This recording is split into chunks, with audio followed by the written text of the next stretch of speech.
So there is a tide in the affairs of men or women, which taken at the flood, this is where you are now, leads on to fortune.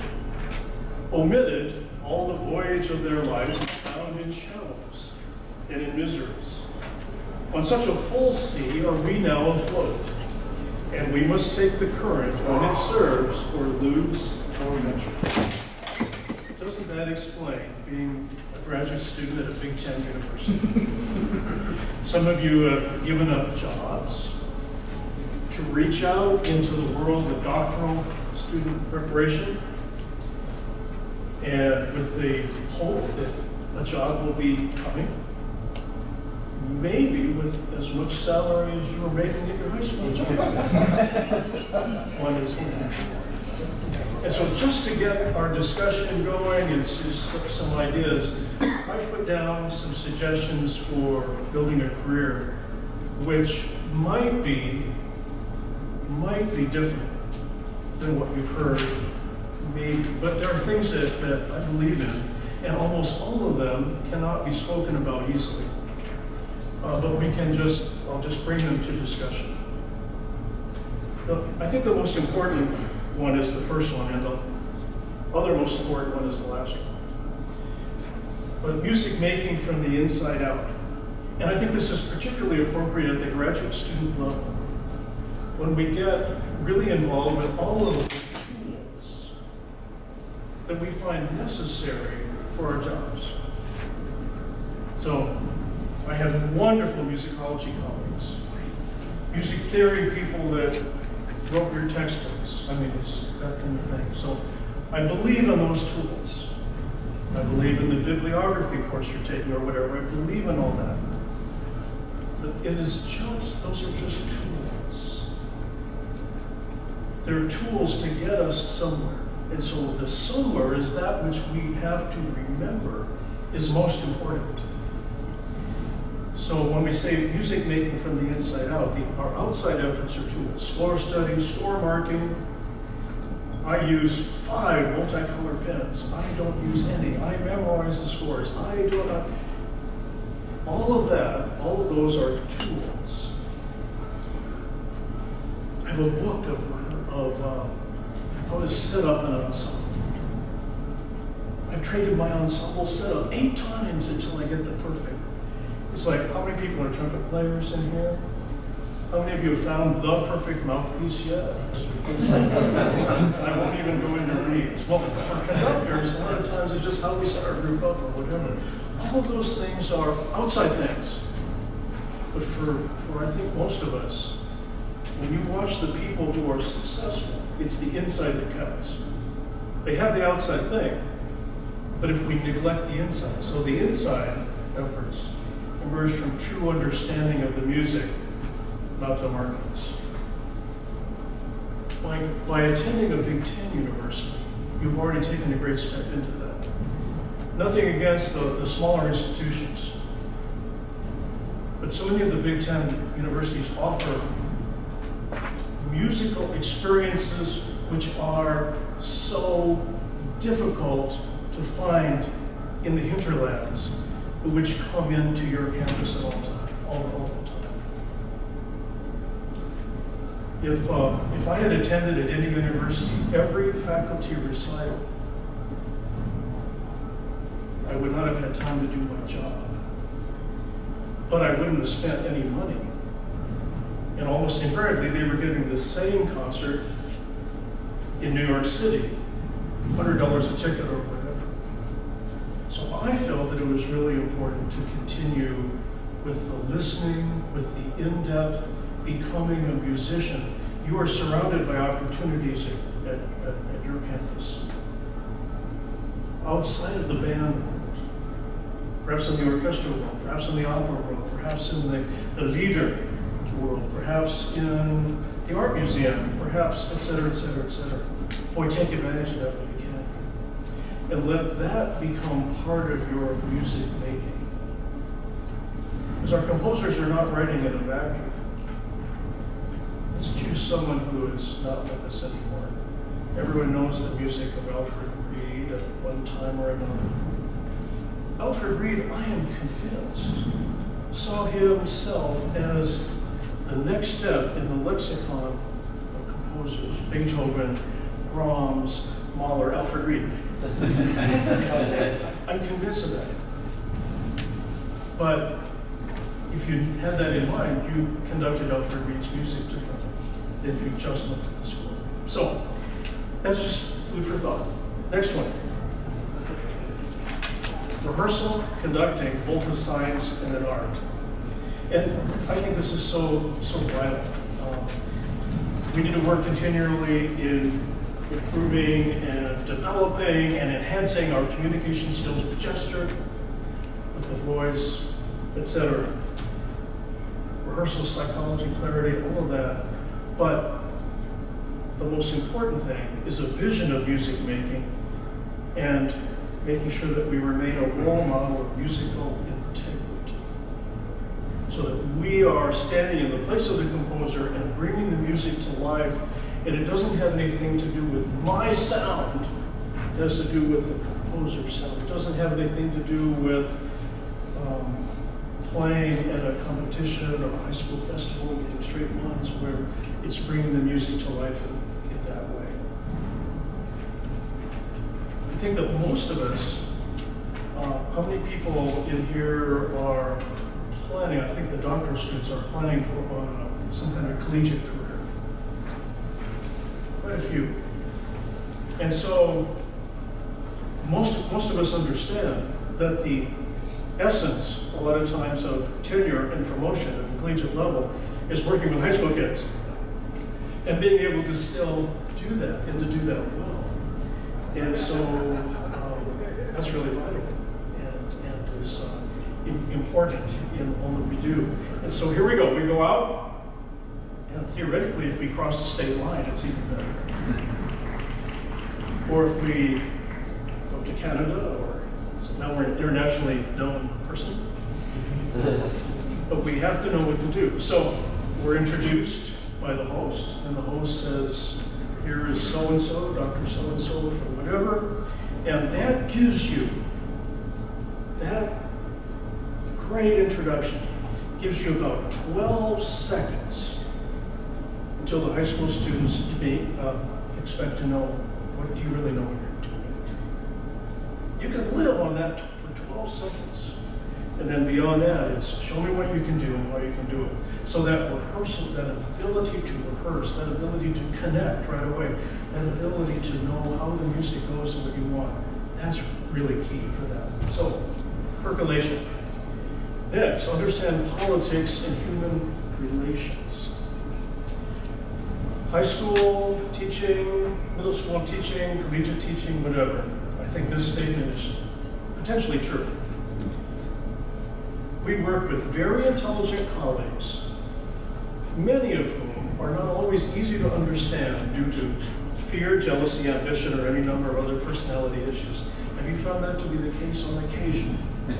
Yeah. So we can't go in surprised at that. What we can do is we can go in with the expectation of dealing with that. We have to be aware that there are politics involved in every situation. So whether it's working with the athletic director, the dean, the chair of brass, whatever, part of our ability to succeed is how well do we communicate in an open and honest way with respect on both sides. And the only time we get into real trouble is when we close off. And we are unable then to continue that communication. Next, realize the power of language. Can you speak academic yet? Do you know all the words? The jargon, sometimes referred to as edubabble. And when we're in a discussion with very learned people, we can speak on that level. Do you know how to speak band director? And go down and get to the band hall and work with a group and build them up.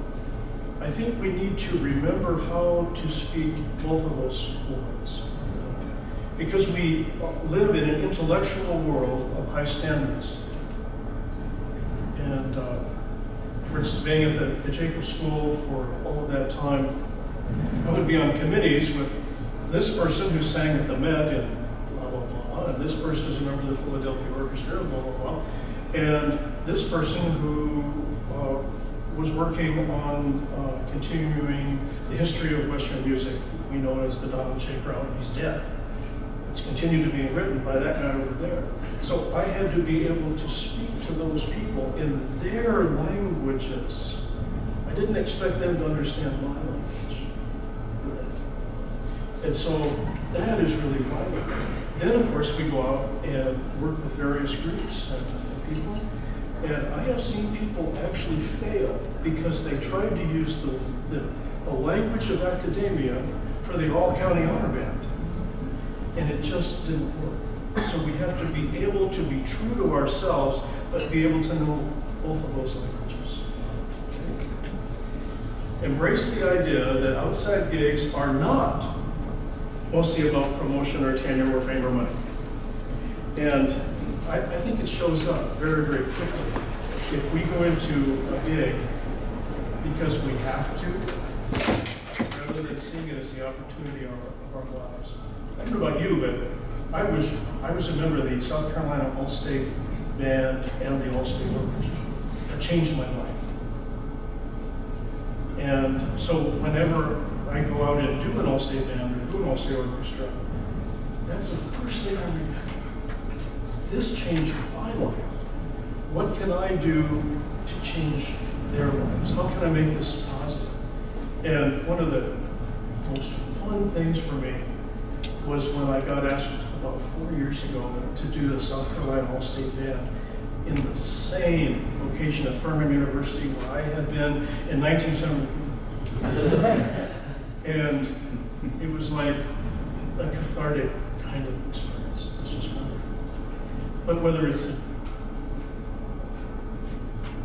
the all-county honor band, is there such a thing?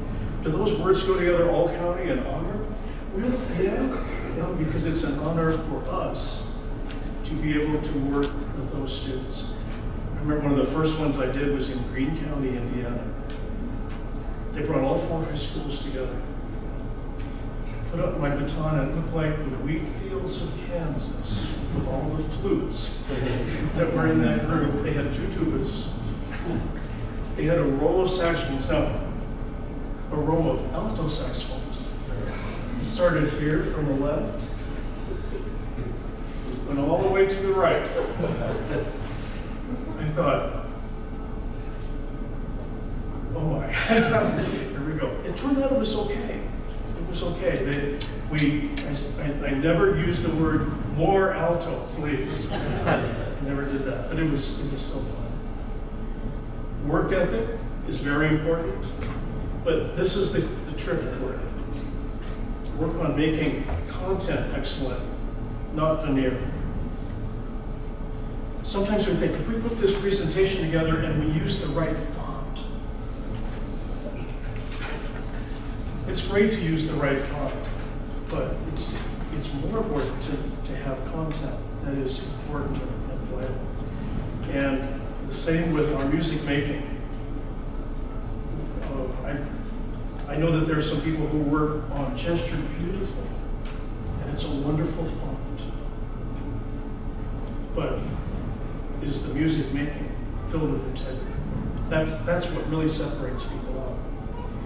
And then finally, be grateful for the opportunity that we have to work in the best profession, combining music making and working with deserving young people. And I think that's the other most important one. So that when you're coming back from budget meetings, or you just found out that you have to do something you didn't expect, or whatever, that we do remember that. I am very fortunate in that I count 2 mentors. I count lots of mentors. We all have lots of mentors, but I have 2 that I count as being most important. One, I was able to work with for 21 years as a colleague after I had been his student at Indiana University. That's Ray Kramer. And just a wonderful role model. And then my other mentor was Bob Reynolds, H. Robert Reynolds, who I used to get in the car and drive from my high school teaching position 2 hours to get to Ann Arbor just to watch Professor Reynolds conduct. I could have gone in and put earplugs in and enjoyed watching him conduct. The groups are really good too, so I didn't do that. But I would do that for inspiration. And then I had the chance to be in his group and to work with him for graduate work. And that's really important for me. That's where I come from in so many ways. And so one of the things that you notice is that those two gentlemen are still active. Yeah, very much so. It's an inspiration to me in a continuing basis. The first time I got to do the Indiana State Band, I had just been hired at IU, and for some reason Craig Kirchhoff had been unable to do the Indiana All-State Band. There are two. There's the Indiana All-State Band and then the Honor Band. But the All-State Band is still very, very good. And he couldn't do it, and so someone called up Mark Kelly, who had done it the year before, and he said, I'm not going to do it again, but you should contact Steve Pratt. And he said, oh, okay. So my first Indiana All-State Band is there. And I was really excited about doing that, and then I found out that the person doing the Honor Band was H. Robert Reynolds. Okay, right? And then, of course, Ray Kramer said, hey, what time's the concert? We're going to drive up. So here I am doing the Indiana All-State Band, knowing that Bob Reynolds is in the audience with the Honor Band ready to play next, and Ray Kramer's there. And her life does pass. But it turned out okay. So now what I'm hoping is that either some of these things or just general questions might have come up that I can jump into. If you have any questions, that would be great. We do want to, this is being recorded, so if you ask a question, use your large rehearsal conducting voice so that anyone can hear that. Does anyone have any questions that any of this brings forward?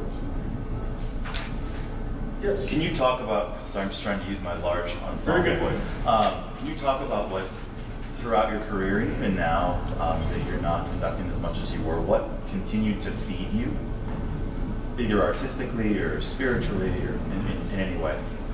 Well, I used to joke. People would say, what are your goals in life? You know, and I always said I would really love to be an itinerant guest conductor. Guess what? When you're retired as a musician, you can still do your thing. It's fantastic. Now, the only difference is I don't work with, on a daily basis, with some of the best players on the planet, but I still have an opportunity to go out and do things. And so I was mentioning to someone in here that I have former students who are in various things who now know that I'm free during the week. And so one of our grads is the new, doing a fantastic job, the new orchestra director at Baldwin Wallace University. His name is Suhan, he's on the board here. And I used to go and work with his Carmel High School Orchestra all the time. And now he's at Baldwin Wallace, but he had previously accepted a position just to do a week of music education, string music education in Thailand in September.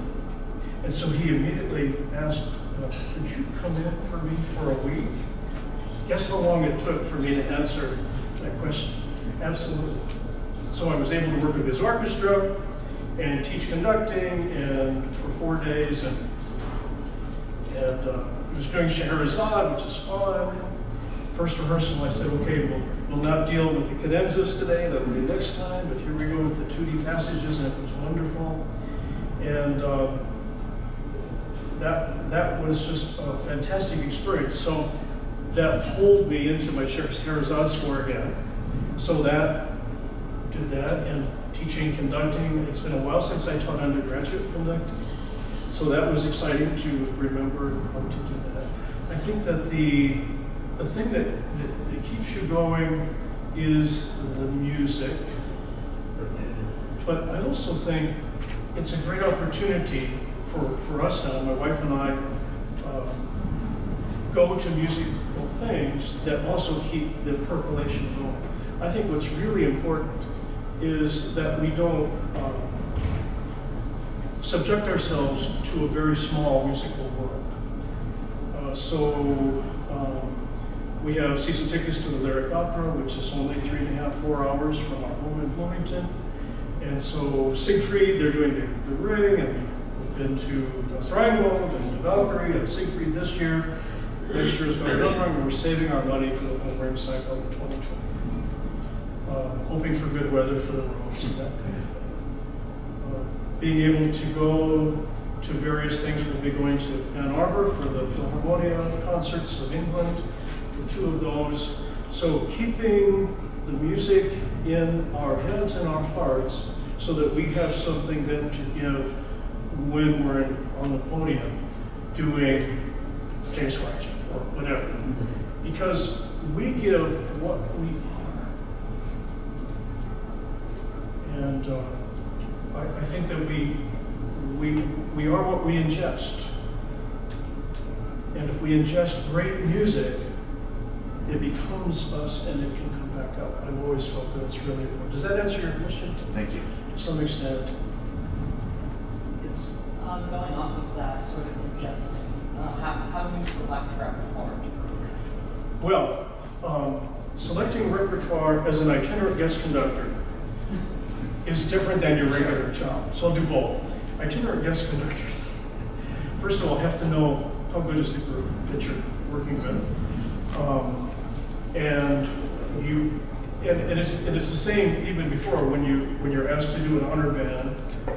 You ask, could I see a list of what's been done in the last 4 years?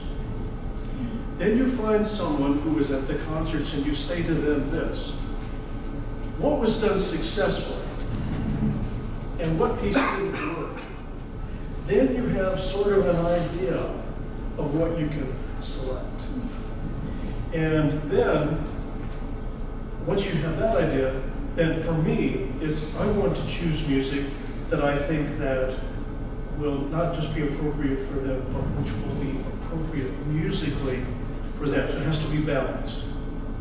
You know, it's very possible to do the same piece on your program by 3 different composers.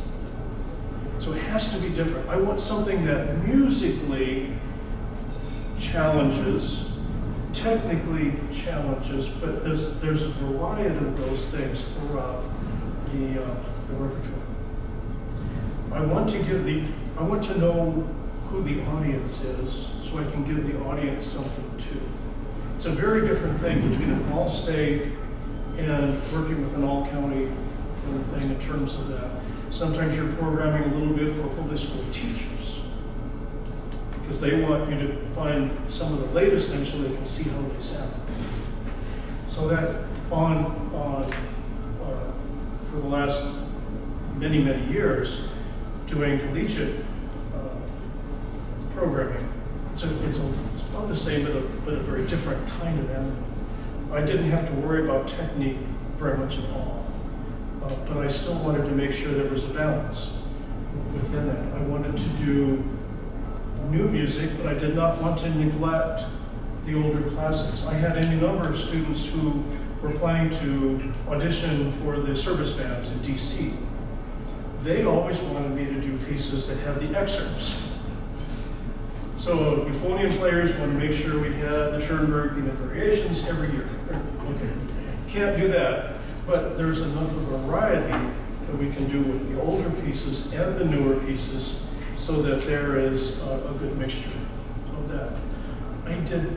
This is dangerous for me to say, I did not want to be tied into doing a piece just because I read in the CBDNA report that everybody else was doing it. I wanted to choose it because I thought it was worthy. Now, if everybody else is doing it, I'm going to check it out. but I don't want to do it so that I can come to a convention and say, oh yes, I'm doing the union. That was not part of it for me. Just my own personal thing. So it's a little bit like planning a meal. Some people really program a lot of dessert. Some people program mostly light salad. Some people have a program that has more variety, depth, but also a variety of musical responses required. And I think that was always the goal. However, you also get involved with commissions where you take your chance. You hope for the best. When I took the job at IU, Mr. Kramer had a whole shelving thing. He said, I'm not going to move that. You can deal with it. Okay. It's in my office, and it was his office. So I opened it up, and there were commissions that we were involved with, which he never touched. Well, I thought, let's see why. They stayed right there. Those are recycled now. And some commissions were fantastic. I was so happy.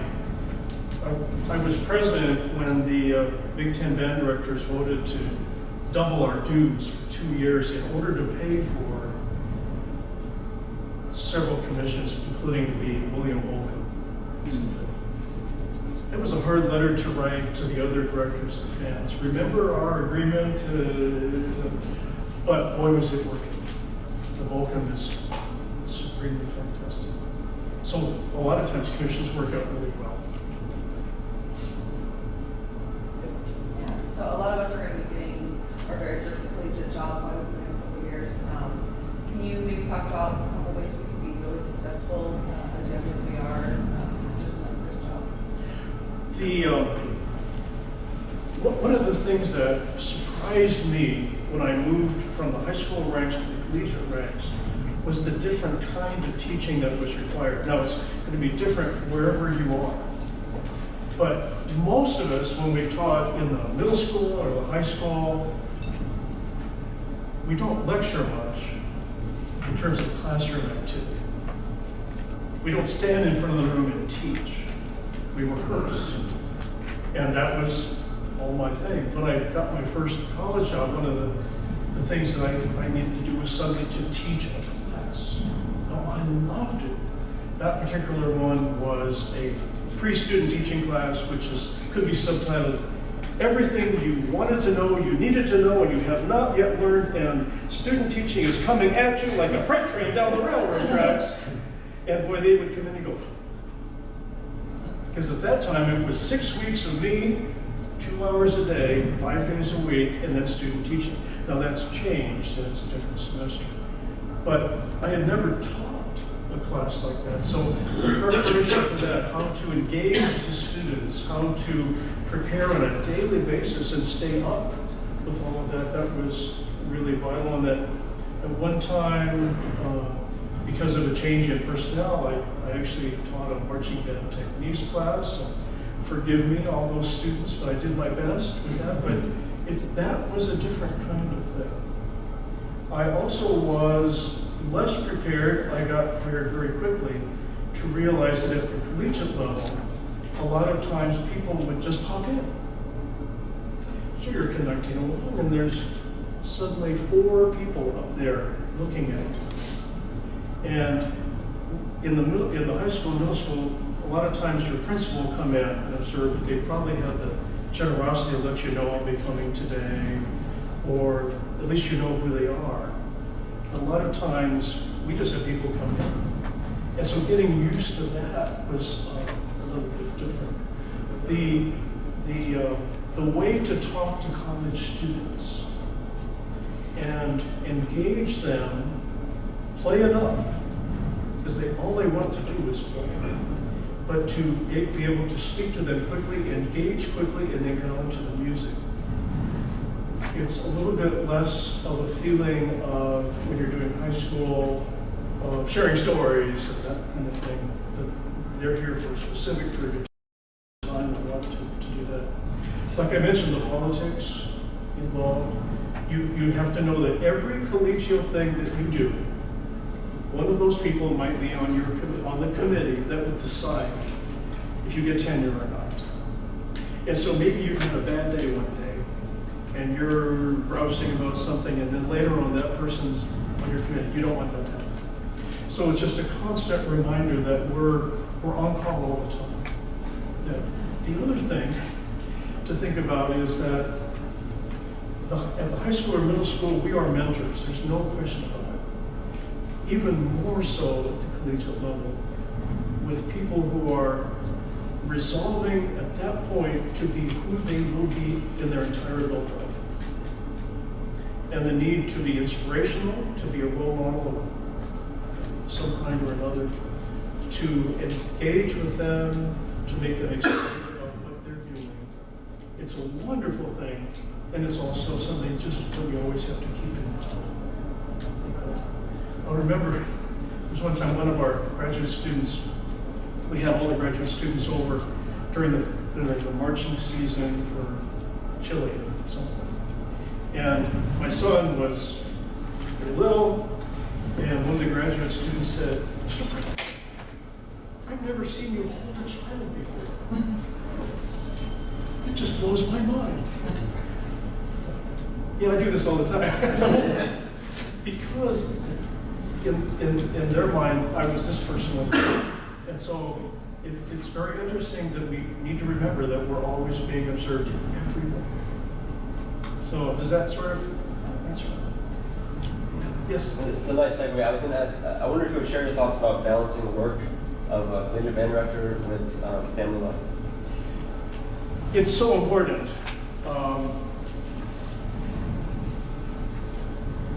I hope that my former students knew that family life came first for me. It's not easy to do all the time.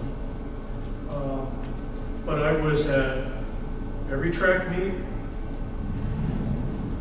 most every high school and middle school band and orchestra concert as the kids were growing up. My son was in musicals every year. My wife, bless her heart, was in every dress rehearsal and every performance of West Side Story, My Fair Lady, the whole business. And I was at most every performance of those things. For me, I would turn down gigs, even before I was tenured, if there was something important for family. My wife still reminds me of the time Nathan, our son, he quite often is late in life, actually. And he was late making an appearance.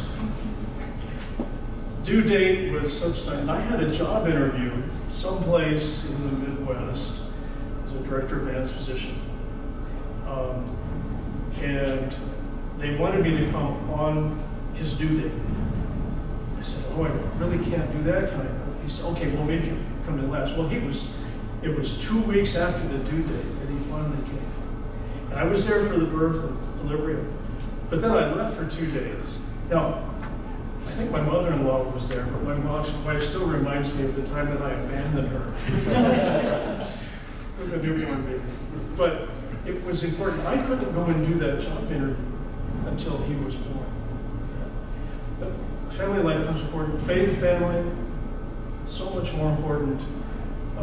And yet, also secrets, I think, to stability, secrets to grounding, secrets to feeling like, well, this thing at work is bad, but I still have my family, still have my faith. So it's one of those things where it helps balance. I've seen too many people lose because they put work first. I don't think that family should ever be an excuse for not doing your job. It means you have to work ahead sometimes. And a lot of times you involve the family in what you're doing. So to me, that's an aspirational goal that's important. And in the long run, it's worth it.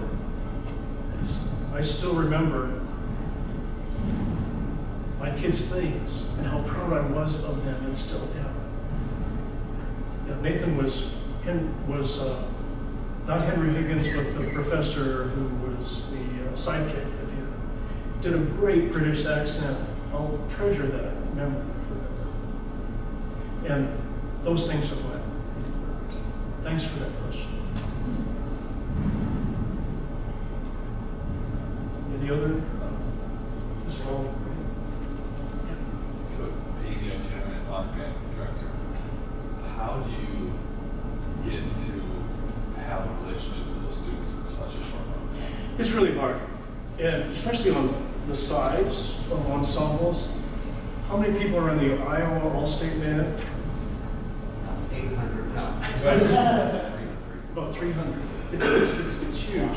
And even in the smaller All-State bands, 100 or whatever. And I just love it. The guests are so helpful. They take the kids' names and put them on the music stands, right? Then the kids come in, half of them fall off. The other half, you can't read them because they're behind tall people. So you can read the flutes.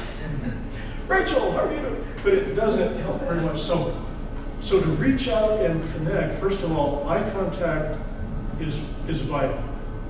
Because you don't need to know a person's name to look at them. And then you take the, and this is for every person. You take your percentages of eye contact. Okay, so people who are right here don't need a lot of eye contact because they're in physical proximity. The conductor is able to get the front row to feel. It's the back row that needs the eye contact more. So make a percentage. 50% of the eye contact is back there, particularly if people are mobile.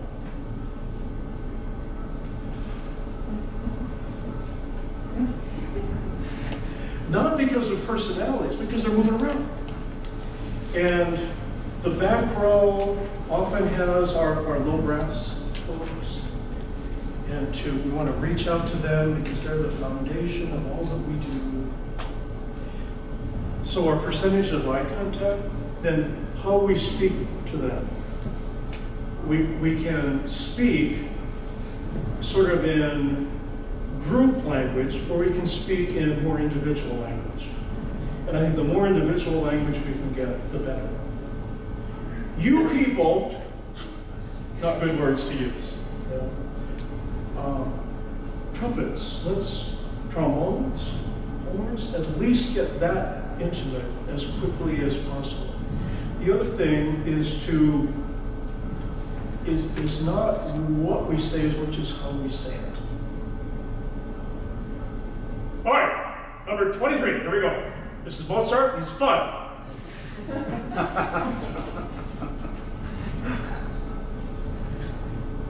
Perhaps taking away some of our veneer and showing something, I don't know, as wild and crazy as I like music too.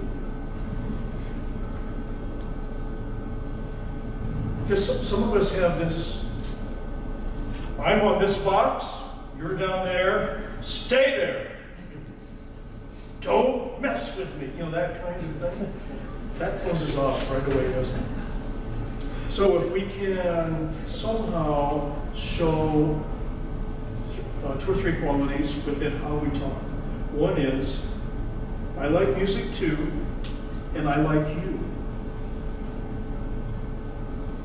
And I like the fact that we can share this music with the audience. And that's why we're doing this. And so in using that kind of language, I think it brings us together. It was so neat. A few years ago, I had this big tall guy come up to me at a state convention and say, "Hi, Mr. Pratt, you remember me?" I said, "I was in the junior all-state band in my 8th grade year when you were," of course he was this tall back then. But for him, he saw me in the hall and he had to stop me and ask if I remembered. You're much taller now. Yeah, that's great. But it shows that they're there to communicate. And so if we can reach out to them. then we can make that kind of content, which is, I think, fun. But it is difficult. And so sometimes people are really good at getting to know a few of the students, but it's so hard to get to know everybody. So I try to be as open as I can to the everybody, rather than just get to know really well a few and hope that it carries through. And so I try to do the larger thing. Does that? Yes. I know you mentioned earlier attending concerts and activities of the different arts around campus. What other habits or decisions do you see that graduate students make in their time on campus that you would say, yes, more of that, keep doing those things? Yeah, it's tough because your degree requirements actually are fairly extensive. So you have to do those first, and that's great. But there are all kinds of things still to this day that on our campus that I wish I had done. And I will someday. I go to campus nearly every day to do the exercise bike and all that stuff. And generally, I walk past what's called the Lilly Library. And it's a repository of things like an original copy of the Gutenberg Bible and the original works of, blah, blah, blah. It's a tremendous library. And every time I walk past there, I think, I should go in there someday. To do that. And our Fine Arts Museum, same thing. But I think to take advantage of as much as possible that's outside of what we do. So we're mostly instrumental folks. So to go to a great singing recital, especially when it's someone who really knows how to shape. One of the most fantastic experiences of my life was taking lessons on my instrument with a person who was constantly pointing me to musical values, not instrumental values. And so you're a conductor, huh? Okay. Can you get over the idea that a bar line is that important? Oh, I never thought of it that way, because that's where one is. Oh yeah. And so how about doing a phrase this way, and next time doing it a little bit different? So, oh yeah. So in so much in my rehearsal is a carryover from private lessons, and how to make music as an individual person goes right into making music with an ensemble. A lot of times we put down, the big things: tone, intonation, technique, rhythm, and interpretation. Interpretation is just one of the 5 important things. I think that's great. But who we are as musicians is determined by what we do with interpretation after we've solved all those other issues. And so the first thing I listen to if someone's doing a piece is, how is it stylistically? Because I've had the great opportunity to hear Kathleen Battle sing on stage when I was 12 feet from her. She knew how to phrase. Tremendous, but also great vitality and vivaciousness in the style of the Mozart aria that she was doing. When I was an undergrad student, Luciano Pavarotti came before he was famous. Does anyone know who Pavarotti is to this day? He's one of the 3 tenors, right? This one. And he could sing, but here I was as a sophomore. I got one of those tickets that you had to sit way up front. It was horrible. No, it wasn't. It was Pavarotti, and I could see it from the side. He had his handkerchief, and all this. And I heard this voice coming off of the stage, bouncing off the back of the auditorium, coming back here. I heard it twice. It was great. And his musicianship and how he shaped things, and even as an undergrad, I could begin to hear, he wasn't just a singer, he was an artist. That's what our aspiration is to be an artistic conductor. And how do you become artistic? Your musicianship comes out of you no matter what you do, no matter how you try to stop it down. The musicianship comes out, and that's our goal. So to do as much, one of the things that we did when we first moved to Bloomington is season tickets to the Indianapolis Symphony, because there was only 15. It was a date night, but it was also a great chance to hear great soloists with a great orchestra. And There are any number of times when I would leave rehearsal, get in the car, and we'd go up to Indianapolis. I would rehearse differently the next day. Raymond Leppard was the music director for any number of years, great musicologist and scholar and conductor. Learned so much from him just watching him, but hearing. And so just doing as many things as you can, I think, adds to your repertoire of musical gestures that your heart understands. And your brain now can put a name to it because you've had music theory and all of that business.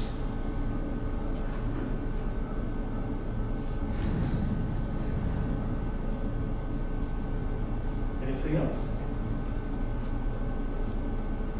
Well, one of the things that I would just like to leave you with is that when I first came into the Big Ten, I was just out in my 20s and almost felt like I belonged. Almost. Came to my first Big Ten meeting like you did, and you did this morning. And there's John Painter. I hope you remember who John Painter is. And there's H. Robert Reynolds. I think William Ravelli was there. I wish my memory would remember for sure. Don McGinnis from Ohio State was there. Half of the Ohio State marching band people were there, Drosty, etc. I could go on with every institution. I felt like I was walking into a museum of great conductors. And the fact that they made me welcome and as comfortable as I possibly could feel when talking to people who were statues and monuments in my mind, it was really great.